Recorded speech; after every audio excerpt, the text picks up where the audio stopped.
nandito. Umuwi na nga ang tropa ko.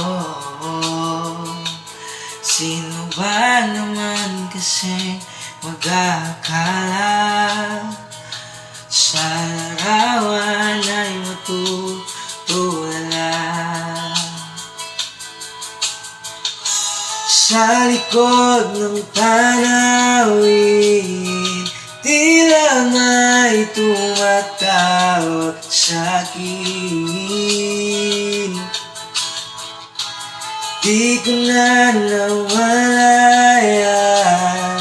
papalapit na pala ang abay.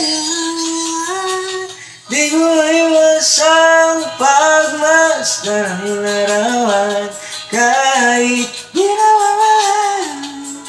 Ikaw lang ang gustong tingnan.